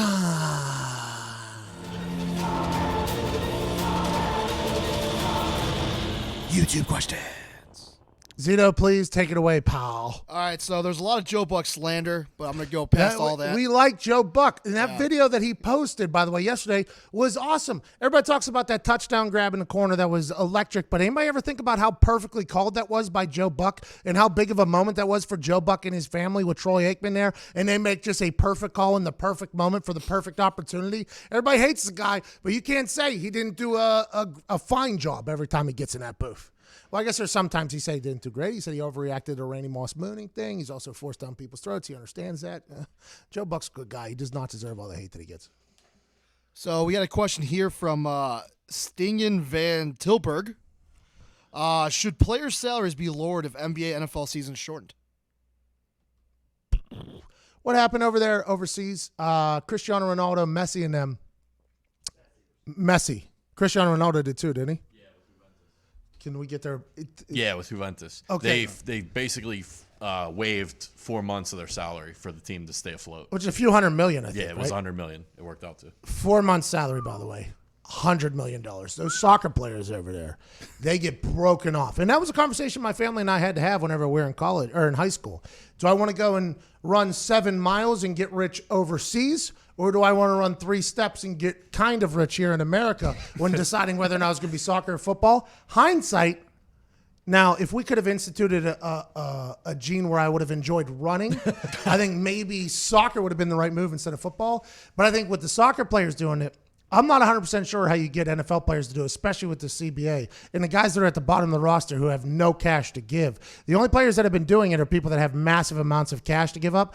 I would wonder if the top end salary earners would think about doing that so that the bottom end guys can make money. But I honestly have no clue if the NFL has even thought about that. It's said today that only nine NBA players will make 90% of their salary this year, and it's 9 guys that are represented by LeBron's agent. Yeah, so Paul. those 9 guys are, and then everyone else is. Respect. So we're not 100% sure what's going to happen. I think that's the interesting thing about old COVID-19. Son of a bitch comes out of nowhere doing things you can never expect. And that was another deep dive into the YouTube comments for YouTube question.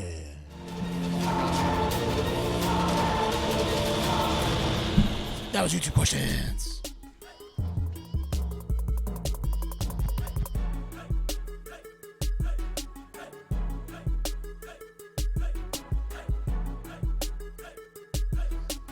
If you're listening to this show right now, I want you to take a second and look down. When was the last time you shaved your junk? It's been a while, don't lie. Let's take a second to thank our sponsor, Manscaped, for holding you accountable to get rid of the funk and shave your junk. Manscaped is the only men's brand dedicated to below-the-waist grooming and hygiene and is forever changing the grooming game with their Perfect Package 3.0 Essentials Kit, the perfect tools for your family jewels. The Perfect Package 3.0 kit comes with the new and improved Lawnmower 3.0, which is waterproof, and it's got a cordless body trimmer and a ton of other liquid formulations to round out your manscaping routine. This third-generation trimmer features a cutting-edge ceramic blade to prevent manscaping accidents. Millions of balls are about to be nick-free thanks to Manscaped's advanced skin-safe technology. And when you purchase the new Perfect Package 3.0 kit at manscaped.com, you get the biggest bang for your buck. Subscribers get a new replacement blade refill for your lawnmower trimmer delivered to your door every 3 months, making sure your trimmer always stays fresh and clean. And for a limited time, subscribers get not 1, but 2 free gifts. The Shed Travel Bag and the patented high-performance anti-chafing Manscaped Boxer Briefs. This is the perfect package for your perfect package. Get 20% off and free shipping with the code AMERICA at manscaped.com. That's 20% off with free shipping at manscaped.com and use code AMERICA. Your partner, your body, and your balls will thank you. Remember, you trim the shrubs, the tree stands taller. Some breaking news here from the PGA, the Professional Golf Association. The high society people that wear the polos and try to get you kicked off the internet. The PGA says the PGA Championship will now be August 6th through August 9th of 2020. The U.S. Open will be September 17th through September 20th, and the Masters will now be November 12th through November 15th. So the Open was canceled just either a day ago or whatever. Now the PGA is announcing new dates, which, by the way, these little slices of optimism from professional sporting, whether it's the draft that's still happening, whether it's the commissioner's call that happened with the president where it was alleged that he said that NFL should be good by September, and now the PGA is resetting their tournaments to happen. These are things that are making me feel good that the inevitability of this thing ending is going to happen, because there for a little bit, when everything was getting postponed and moved, and then pessimism started to leak into the NBA, and all these things started coming, I was like, is this ever going to end? Is this ever going to go back to how it was beforehand? These types of pieces of news are things that make me feel, yeah, we will get on the other side of this. We will survive. Hey, hey!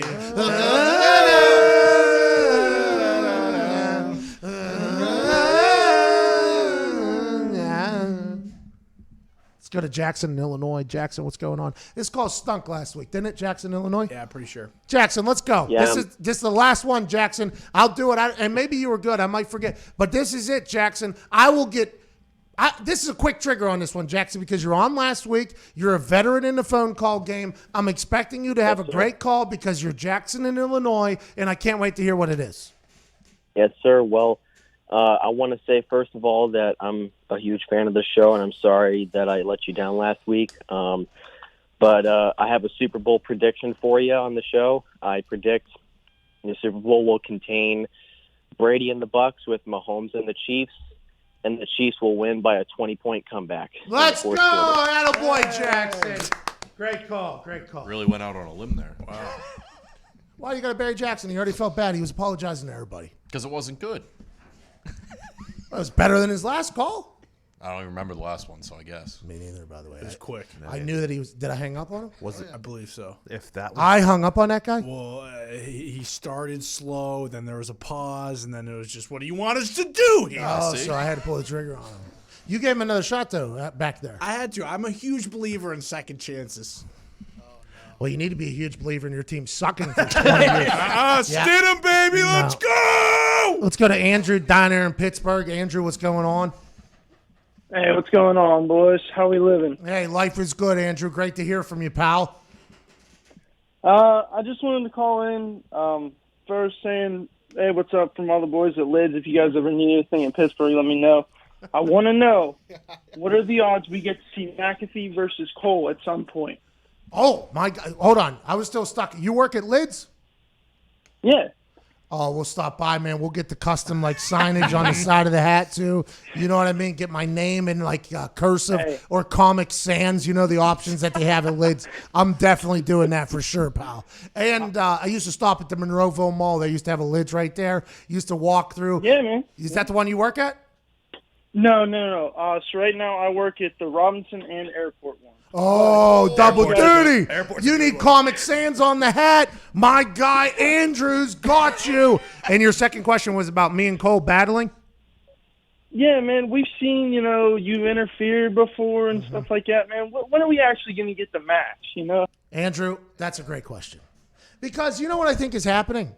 Adam Cole, Bebe, is this guy who has obviously had an incredible run at the NXT and in the Indies beforehand. He's at the honorable ring and such, as Matt Hardy would say. And I would say he's an entertaining little fella. You know what I mean? Yeah. He's just this tiny little guy that has this long hair, good body. He can wrestle well. He can talk well. But he's just an insufferable dude by everybody's account. The guy is insufferable. Now he's starting a video game channel on Twitch, trying to take down Zito. I mean, this guy is just doing all of these things that we here don't like. And at some point, Triple H, friend of the show, is going to let the big dog after him. And when that happens, this is going to be the NXT championship around my shoulder. This might be a golfing championship when me and Aaron Rodgers beat the entire NBA, including Ray Allen, ever heard of him? Including Scottie Pippen, ever heard of him? Including Chris Paul, J.R. Smith, you name it. Was I a massive part of it? Yeah, I was. I was a big part of morale for our team, but I ended up winning. I'm undefeated in golf tournaments. And by the way, in professional wrestling matches, I'm undefeated as well. 1-0, War Pig, eat a foot. And whenever Triple H finally lets it happen and Adam Cole stops getting scared and running to his little video game channel, it's only a matter of time. It's only a matter of time. Adam Cole's going down, baby. Hey, speaking of down, the Doosan Bears, the Korean baseball organization, they are starting their spring training. The Doosan Bears are looking to repeat. The Korean Baseball Association organization is no joke. No. They set the standard now for every other league. They started practicing with masks on, social distancing. Baseball is a big social distancing sport. Nobody ever goes to games and nobody ever talks to each other. Big time social distancing sport. They're getting back into it. That's good news for America as we move forward. Let's go to Star Trek in Auburn, Alabama. War Eagle, pal, what's going on? What it do, baby boo? How's it going? Who calls you Star Trek? Everyone does, including my mother. I'm about to change my name legally. You're going to change your name legally to Star Trek? I mean, yeah, that sounds pretty sweet, right? I don't even have to get T-shirts made. Agreed. I mean, your entire wardrobe is already created for you. You could just wear your name every single day. You could put on masks, too. I mean, you can really be an entire dimension of yourself. What is your actual name? Sarthak. Sarzak. SARS Zach? Star Fox? Yeah. SARS Zach? Yeah. Like the, Spell it out. Like What, the like disease? the disease? SARS? No. It's S-A-R-T like Thomas, H-A-K. Sarthak. Yeah. Sarthak? Yeah, you got it, Pat. Print the shirts. Star Trek. Star Trek's a lot better. That I would change the name as I well. get it now. Yeah, I get the Star I Trek. like thing. Starzak. It's Sarthak. Sarthak. It's I a real like horrible boss. Sarthak. It's a real horrible boss's Maybe that can situation. be the next office Olympics who can pronounce my name correctly. Yeah, we didn't understand a word you just said there. But I do like know Klingon. Sarthak is the thing you know what? Sarthak or Star Trek can go either way. Auburn, Alabama, what do you want to talk about, brother? Sarthak. Hey, so I was thinking if Joe Burrow, when he got drafted by Cincinnati Bengals, if he's going to pull a John Elway and just wait till next draft and go with the team he wants to. Sarthak, I love the thought of you referencing John Elway and not Eli Manning and just sitting out an entire year. The thought of this entire draft is now very intriguing because the paranoia of the NFL is starting to sink in.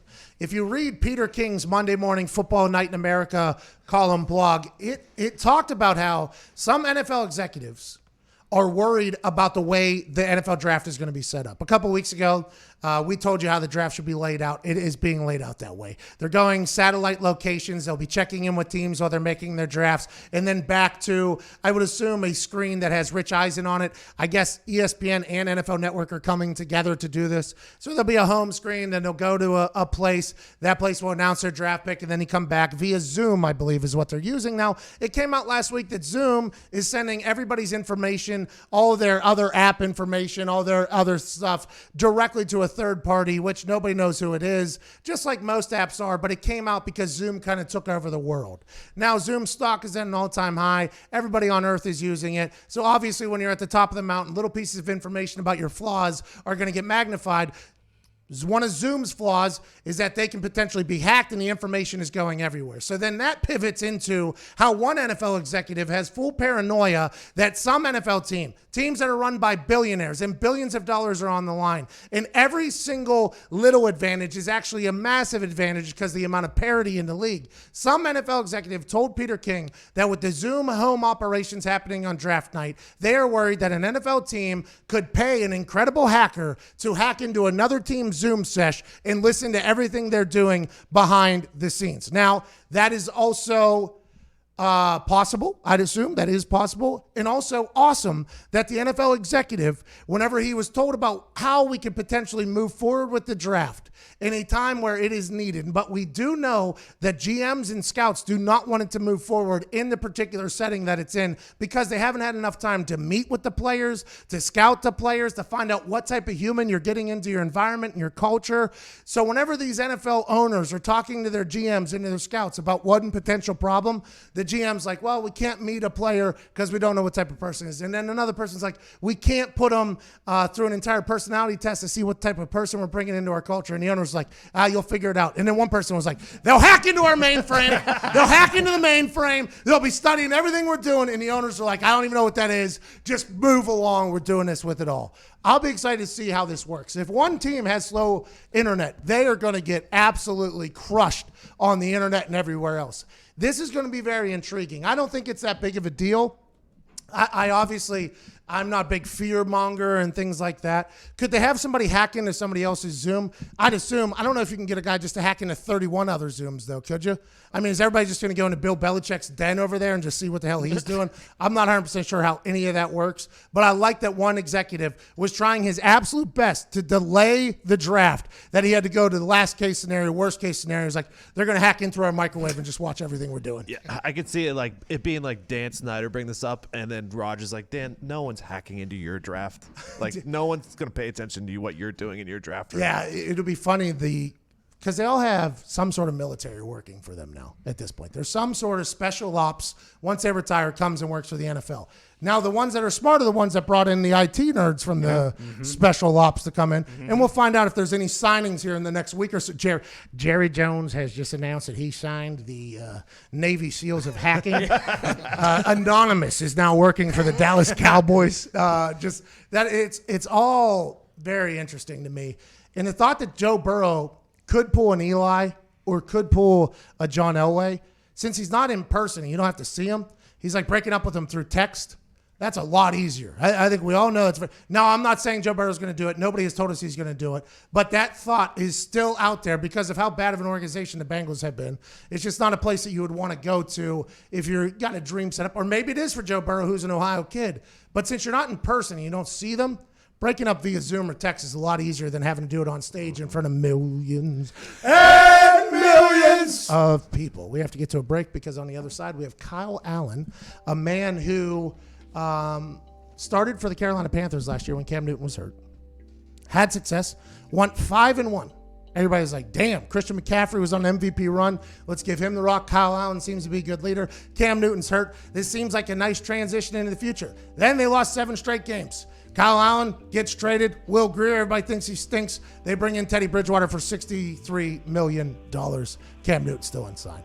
We'll talk to Kyle Allen. This should be a great conversation. 35 minutes after the hour, you're listening to the Pat McAfee Show.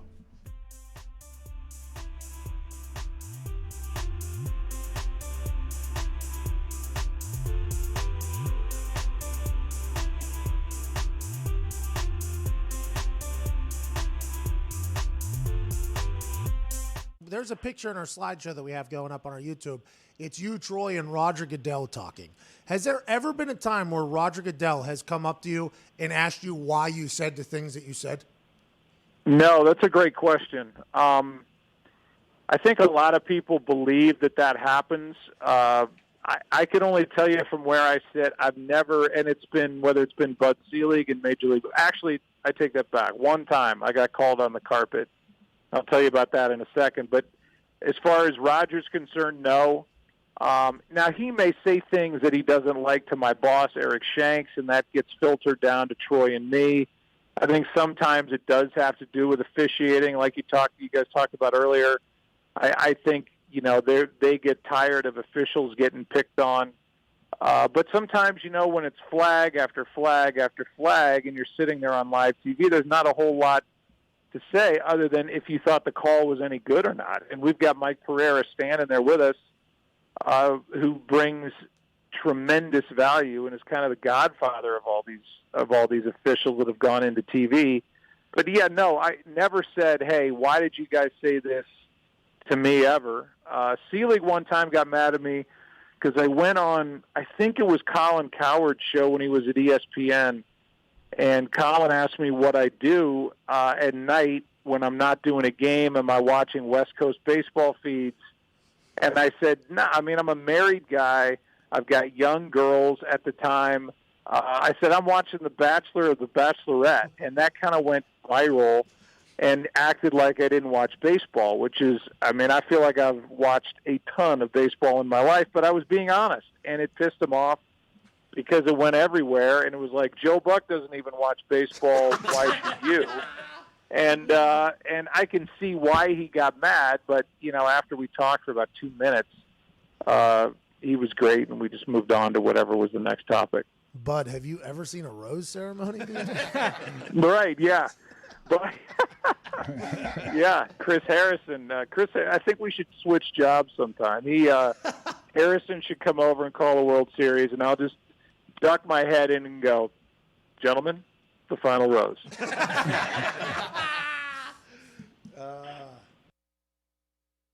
This offseason, everybody was talking about where Tom Brady was potentially going to end up at. It was the Raiders.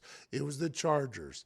It was the Niners. It was all these teams. It was come out now that the Colts were a place that Tom Brady's camp wanted to go. The Colts chose Phillip Rivers over Tom Brady. I mean, if you really look at it, that is kind of what Peter King laid out in his blog, is the Colts chose Phillip Rivers over Tom Brady. Why do you think they did that, especially being somebody who's so close to Phillip Rivers? And do you think that is ultimately going to be the right move in the end with Phil Rivers and the Colts? Yes, because they're seeing this. The Colts are seeing the same thing that I've been saying the past few months, but everybody kind of pinned me as this Patriots hater, which I am, and I'm glad and proud of it. But at the same time, I'm just saying the truth. Right now, their stage of their careers, Phillip Rivers is a much better quarterback than Tom Brady physically. And I believe that he can go out now and outperform Tom Brady right now in this stage of career. A lot of people you stick Tom Brady's name up there and you talk about just all these Super Bowls. I get it and I understand, but right now in their stage of career, somebody asked me, and I'm not saying this because I played with Phillip and I have a relationship with him. I'm saying it because if I'm looking at two quarterbacks that I want the team to bring in, I'm saying, oh my God, I want Phil because I know that Phil can play physically better at a high level for the next couple of years. Tom Brady might be, make smarter decisions. Tom Brady might do a couple other things better, but as far as physically to go out and compete as a quarterback, Phillip Rivers is a better quarterback than Tom Brady, and that's why the Colts were higher on Phillip than they were on Tom.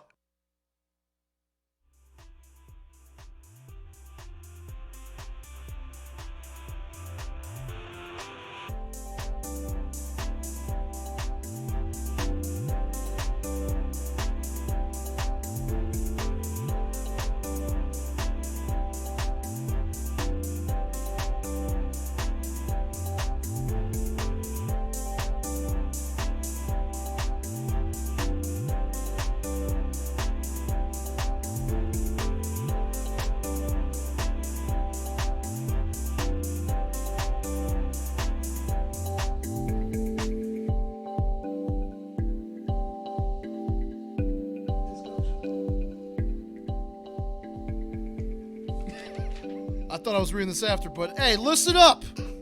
This was after. It was after the commercial. That's on me.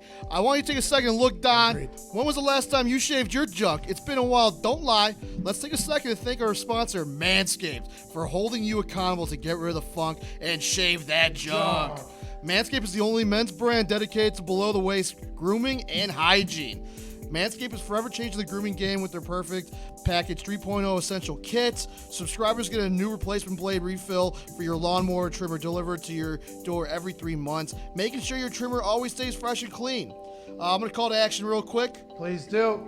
Get 20% off and free shipping with the code America at manscaped.com. That's 20% off with free shipping at manscaped.com and use code America. Your partner, your body, and your balls will thank you. That a boy, Zito. Way to go, pal. We literally talked about it about a minute and a half before you were supposed to read it. So pawning blame off on others is beautiful.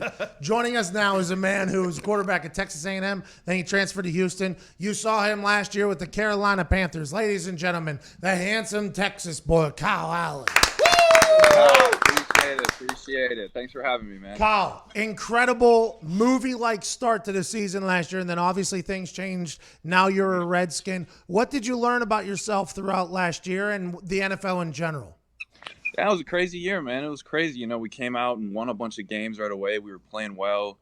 We were playing well as a team, and then, things kind of started to crumble all around on both sides. And I think the experience was huge for me, and I think the experience was huge for a lot of young guys on that team. And I think you got to have some of those moments. I think I had some of those moments in college where you learn from it and you become a better player. I think you got to have some of those moments in the NFL too. And so I think it's a lot of stuff to learn from, but it's good experience. I got to play 12 games last year. I got to start 12 games, and after going undrafted 2 years ago, I mean, didn't even expect that to happen. All the greats, not all of them. No, all of them have struggled early. I mean, that's just the introduction to the NFL is a different world as it is from high school to college, and then college to the NFL is just so much different. What did you experience was the biggest difference in those games where you maybe weren't playing as great or you guys didn't win as much? What was the biggest difference from college football to the NFL? Is it the disguises of the coverages? Is it the athletes? What was it that you saw as a big problem? I think the more you play and the more experience I got, it was the decision making in the situations. And I think I had so many different experiences. I think there were some games like we were playing the Buccaneers in London and we were up big, and there's different decisions you have to make there. And then we're playing the Saints and we're down 14 6 minutes into the game, and there's different decisions you have to make there. And we're playing the Falcons, we're down 20 in the first half and quick, and I'm throwing 3 picks in the first half, and there's just different decisions and different situations that you experience, and you figure out, okay, how do I need to play in these situations? What decisions do I need to make? Do I need to be aggressive? Do I need to be conservative? Is it time to fit this ball in, or is it time to throw it? Well, it's always time to throw it to McAfee, but is it time to check it down? But I think that was the biggest thing, is just trying to understand how to manage those situations. Well, that's like when you're golfing, right? It's when you're golfing and you just start hammering the ball and you're like, how far is it? Once you start playing the course as opposed to just hitting the ball as far as possible, they say you become a better golfer. I still haven't figured it out, but I'm happy you got a chance to do that. Yeah, I shot a 93 the other day, so I haven't figured it out yet. Where are you at? I see palm trees in the back and a big-ass mountain. Are you in Arizona? I'm in Scottsdale. Here you go. Oh, there you go, look at that pool. Oh, going back in the NFL life. I'm chilling in quarantine. This ain't my house. This is my girlfriend's cousin's parents' house. So freeloading. You got traded to the Redskins for a 5th-round draft pick. Ron Rivera was the coach that brought you into Carolina. I'm assuming that connection is what brought you to Washington. And what is your relationship like with Ron Rivera? My relationship's always been good with him. I mean, when I got picked I didn't get picked. I got undrafted free agent by the Panthers 2 years ago. My signing bonus was $3,000. That a boy. So hey, obviously, yeah. Hey, weird flex. Yeah. Big flex, right?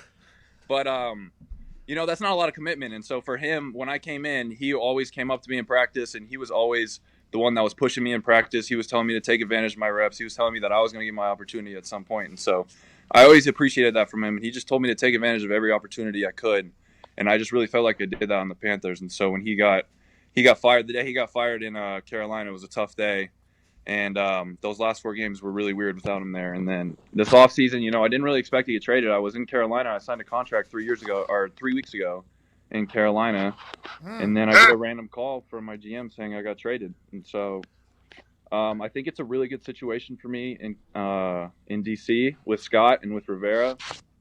And, just same system, same coaches. And me and Rivera have always had a really good relationship. Isn't it interesting? That's the business of the NFL right there. Sign a contract extension 3 weeks ago. See you later. You're going to D.C. We don't want you anymore. 3 weeks ago.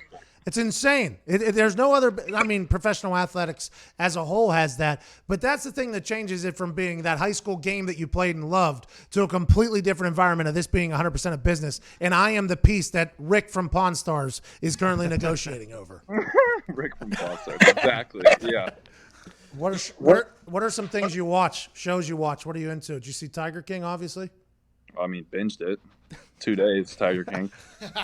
There's another episode coming out this week. I have no idea what Joe Exotic could be up to at the moment. There's another episode? Yeah, Kyle, get out of the mountain and out of the desert. Netflix is releasing another episode this week. Should be good for conversation. All right, I'm tuned in. What have you been up to this quarantine? How have you been staying in shape? You've been throwing balls into that pool? Yeah, I mean, I've been doing the pool. Well, we were out in I actually just got kicked out of my lease in California. We were out there until April 1st. And then this all happened. I didn't have a clue where we were going. We were supposed to start OTAs today. Today was the day. And so, I mean, we're just crashing out here, just working out, doing Pilates with my girl, throwing when I can, trying to stay safe.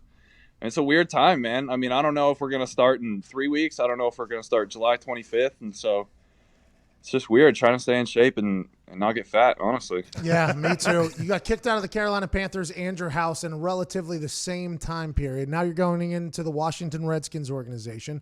Have you talked to Dwayne Haskins? Are they doing iPad learning right now? How are you learning the new playbook, or is it a new playbook? And are you already done with the playbook because you've been in it for the last couple of years? Yeah, so it's the same playbook for me. And so for me, it's just trying to get in communication with a lot of the guys and try to teach them the playbook, honestly, because it's Norv's system. Scott's going to run the same system as Norv, and so there's going to be some differences. He's going to make it his own thing, but it's going to be originally the same just from the basis of it. So for me, it's good. It's better. I was already trying to learn Joe Brady's system, and now I'm switching right back into Norv's system. And so they can't do anything yet. I think they're going to start sending out iPads soon. I'm not sure what the rules are. I think they're talking about maybe having some Zoom meetings here soon, but right now where they're just trying to figure it out. But for me, I'm just trying to reach out to guys and see if they're trying to learn the playbook, what's going on, and just sending out as much information as I can from memory. What are you expecting your role to be over there? Are you going to be that? It's only like your third year, but you're going to be a vet over there immediately upon arriving, both in the system and in the league. That's what has to be a whole new role for you. How are you preparing for that? Yeah, it's interesting. I mean, the last couple of years, it's kind of been learning from everybody, especially learning from Cam, trying to learn the system and just trying to learn the way of how to succeed in the league and how to win. And so this year it's going to be kind of a new role, but I'm excited for it. I'm excited to be able to be that guy that coaches people and that guy that gets people in the right position. My third year in the system, I've been blessed to be 3 years in the same system and 3 years in the league. So it'll be a cool, interesting role. I know I'm going to come in and compete and try and win that job and play as much as I can, the same thing I do every year, but it's going to be a fun role to be able to be that guy that's putting people in place this year instead of still trying to figure it out. Cam Newton has been posting a lot of videos of him getting back in shape, slinging the ball around. What do you expect, especially being around Cam Newton on a very intimate basis? What do you expect from Cam Newton next year when he finally finds a home? Yeah, Cam is one of the hardest workers I've ever been around. And I mean, he might be backpedaling on the treadmill for an hour and a half, or shuffling on that treadmill for an hour and a half, or yelling into the camera for an hour and a half. But he is one of the hardest workers I've ever been around. So once Cam finds a home and finds a team that's going to trust him and give everything to him and give him the keys and let him be himself, I think they're going to find a lot of success with him. And I still think he does have a lot in the tank. I think so too. And he's not happy with the way Carolina Panthers treated him either. I mean, he is pissed off about it. Yep. He seems like a guy, if he has a chip on his shoulder, probably going to go prove something too. Yep, 100%. He does have a big chip on his shoulder. Big old chip. But you're going into Washington, though, to compete for that job? Is that what you were told? Yeah, hey, we need competition here. Ron Rivera said he wants competition everywhere. He liked what Alex Smith and Patrick Mahomes were able to do with each other. He said the same thing about that room. If Alex Smith is back, he wants competition in there. Bringing you in there, he wants competition. Is that the message that was sent to you whenever you were traded over there? Yeah, I think that's the consistent message, and I think competition is going to breed more success out of everyone. It's going to make everyone better. I know you know that too. I think in every room that I've been in, I think there's been some spring balls in college where I had no competition and I had some of the worst spring balls or some of the worst practices I've ever had. And then they bring in competition and it just breeds the best out of everyone. So I think there's going to be a lot of competition around every room, especially in that quarterback room. All right, man. You have a question for him? Have you trained with Jordan Palmer? Yeah, I was out with Jordan last couple months. Not a bad guy. He's a good guy. I'm a big fan of his. That group that you guys all train with is an incredibly talented one. Yeah. I was thinking about crashing at Sam's house when I got kicked out of my league. Don't. You'll get mono. Yeah, you'll get mono rolling around it. Don't be licking the walls. Save him from coronavirus. We can't have him get both. Good luck with the Redskins. We appreciate your time. Enjoy that weather out there in Arizona and try to stay as safe as possible. Thanks, man. Ladies and gentlemen, Kyle Allen. We appreciate you, man. Kyle. Attaboy, Kyle. Undrafted free agent. Couple years later, 5th round draft pick, trade for it. Ron Rivera says, hey, let's do some competition down there. Interesting career because he was the number one recruit coming out of high school, like into college, and then he transferred, and then undrafted. I am a massive fan of that story. Mm-hmm. And now, granted, he's probably going to be a backup there, right? I mean, Dwayne Haskins, who knows, right? Kyle Allen was a touch of gold there for the Panthers for a long time. But Dwayne Haskins, at the end of that year, I don't think anybody's given him enough credit. He played good football in a terrible environment, a terrible, disgusting environment that was that Redskins team. Bruce Allen said his culture was good. People were fleeing from that place, jumping out of there. They were trying to build suicide nets in the bottom of the building because everybody's trying to get the hell out of the Redskins. And Bruce Allen says, we have a pretty good culture. I mean, now that you got Ron Rivera in there, a potential, not a potential, but a potential winning Yeah. culture is coming in there. I think Dwayne Haskins is going to do very well there, Well, honestly. Then you throw Alex Smith into the mix. And Yeah, it's- what's going to happen with Alex Smith? There's another guy that if he he has his leg ripped off as if it was a chicken bone at Buffalo Wild Wings, right? I mean, it was not a good thing. But they're saying he's back and ready to go. He was unbelievable before he got hurt. Unbelievable before he got hurt. Hitting like an MVP-like conversation. For all those years of just game managing, he finally got that point and then bang it all over. If he's healthy and back, his brain isn't going to get worse. No. Maybe his body will be a little bit more timid, but that team, Kyle Allen, Dwayne Haskins, Alex Smith in the quarterback room, excited to see how it all plays out. Chase Young coming in probably. I mean, they could be pretty good. Yeah. Or Joe Buck wears Skechers, says it's not stop. be jamming. What's wrong with that? Hey, Tony Romo wears Skechers. So too. does Montana. Montana wears those terrible shoes as well. Yeah. And listen, if I make it to 60 plus or whatever it is, and they're offering me a deal for free, I'm probably going to take it. That's obviously what Montana did. Romo was a big Skechers guy. No, Starter cap. And then Marbury was Starberry. You remember those back in the day? I love those. All They're those, still rocking over all those terrible. $5. Yeah, we used to. There was a store in Morgantown, West Virginia. You could go get all those Starberries for like $5-10 What's bucks. it called? University something. Yeah. Oh my God. You know what I'm talking about? Yeah. It was like a Walmart for all those terrible. Yeah, sweaters were like $5 too. Yep. Like, Yeah, so yeah. cheap. You should go clean that place out, and then I go to the Chinese buffet because I'm an American. Buffets are dead. Oh, come on. Before we get out of here, happy birthday, Tim McAfee. Rest in peace to Tom Dempsey, famous Saints and Eagles kicker. He is known for kicking a 63-yarder as time expired to break the hearts of the Detroit Lions fan base with a record-breaking kick that stood for decades and decades until Matt Prater hit a 64-yarder. Rest in peace to Dempsey for the brand Triple OG.